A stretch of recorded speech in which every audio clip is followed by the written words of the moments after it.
Good morning students, how are you all? We will continue with solution of chapter number 12, friction. Question number 6. Answer the following in 3 to 4 sentences. You spill a bucket of soapy water on a marble floor accidentally. Would it make it easier or more difficult for you to walk on the floor? Why? Means अगर आपके घर में marble है और उसके ऊपर आपने एक बकेट सोपी वाटर आपने स्पिल किया, right? So what it would make you easier to walk on the floor? If not, why? The layer of soap make floor smooth due to which the friction is reduced. यानी हम जो पानी जो soap water जो floor पे डालेंगे तो उससे क्या होगा, जो फ्लोर है उसके ऊपर एक लेयर हो जाएगा सोपी वाटर का और वो फ्लोर को स्मूथ कर देगी. So this will reduce the friction. The foot cannot make a proper grip on the floor. तो इससे क्या होगा, जो हम लोग प्रॉपर ग्रिप बना सकते हैं वॉक करने के लिए वो नहीं बनेगा. Therefore, it is more difficult to walk on a soapy floor and we slip on the floor. Explain why objects moving in fluid must have special shape. The frictional force exerted by fluid is called drag. यानी जो frictional force fluid से exert होता है उसे हम क्या कहते हैं? Drag. When the objects move through fluid, they have to overcome friction acting on them. In this process, they lose their energy. Now, the birds or fish, they have to move in the fluid, or any object which have to move through the fluid, they have to overcome friction force acting on them. Means they have to go into the opposite direction of the force. So in this process they lose their energy. So objects are given special shape to reduce friction, and this type of shape is known as streamlined shape. So this streamlined shape will help them to overcome the force of friction in fluid. Number 3. Give 3 examples which shows that friction produce heat. Some examples that show friction produces heat are as follows. Warming of our palms when we rub them vigorously for a few minutes. जब हम अपने palms को रब करते हैं continuously तो क्या होता है, उससे हीट एक्सर्ट होती है, right? When match strikes against rough surface, it catches fire. जब भी हम मैचस्टिक ऑन करते हैं तो हम रफ सरफेस पे उसे रब करते हैं, right? So it causes fire, so that is heat energy. The jar of a mixture becomes hot when it runs for a few minutes. हम मिक्सचर में कुछ चर्न करते हैं ज़्यादा मिनट के लिए तो जार क्या होते हैं, जो जार होता है मिक्सचर का वो वार्म हो जाता है. What are lubricants? What is used in the sewing machine and hovercraft to reduce friction? The substance that are used to reduce friction are known as lubricants. Lubricants किसे कहते हैं? जो substances friction को reduce करे उसे हम lubricants कहते हैं. Oil as a lubricant is used in sieving machine to reduce. Oil is used in sieving machines to reduce friction, right? So air cushion is used in a hovercraft to reduce friction moving on the surface of the sea. So here oil is used as lubricant. यानी sieving machine जब हम on करते हैं उसे smooth रखने के लिए उसके लिए ऑयलिंग किया जाता है. और एयर कुशन जो होता है वो होवरक्राफ्ट में यूज़ करते हैं. क्यों? ताकि वो सरफेस ऑफ द सी के बीच में फ्रिक्शन क्रिएट ना कर सके. What is a streamlined shape of an object? How is this shape beneficial? The shape of the object for which the force of friction exerted by fluid on a moving object in a fluid is minimum is called streamlined shape. यानी जो object का ऐसा shape जो force of friction fluid के अंदर exert होता है, right? तो उसको फाइट करने के लिए उनकी जो बॉडी जो शेप से बनाई जाती है उसे हम कहते हैं streamline shape. Due to streamline shape of the object the loss of energy is minimum. तो स्ट्रीमलाइन की वजह से उनकी क्या होती है, लॉस ऑफ एनर्जी कम होती है. Therefore object can easily move in the fluid, जैसे कि बर्ड्स है, फिश है, वो पानी और एयर में बहुत अच्छी तरह से वो लोग अपने आप को ट्रैवल कर सकते हैं। Question number 7, explain giving scientific reason. The handle of cricket bat is usually rough. हमने देखा होगा कि जो हैंडल्स होते हैं क्रिकेट बैट्स के, उसके ऊपर रफ रबर कोटिंग के लेयर किए जाते हैं। वाई?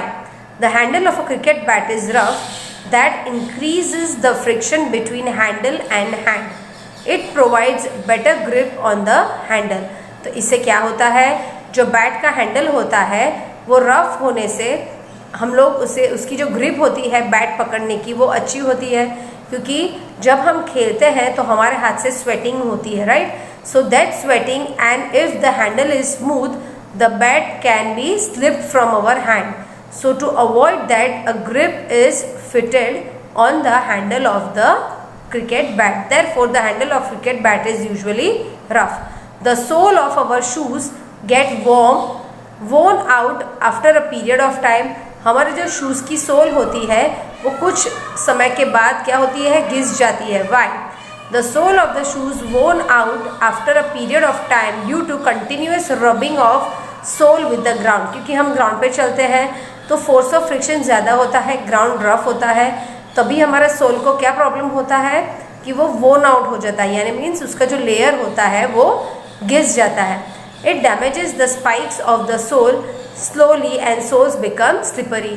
तो जैसे जैसे हमारे चप्पल्स पुराने हो जाएंगे उसके सोल स्मूथ होते जाएंगे तो स्लिप होने के चांसेस भी इंक्रीज हो जाते हैं. The talcum powder is sprinkled on the carrom board for playing. The surface of carom board becomes smooth when talcum powder is sprinkled on it. It reduces the friction between surface of carom board and Steiger cookies. Right? Now, whenever we are playing carom, children, why we are applying powder, and that is also boric powder, so that it makes the floor smooth and it allows the Steiger and cookies to move in smooth direction and very fast. Hence, cookies move easily with less efforts on the carom board.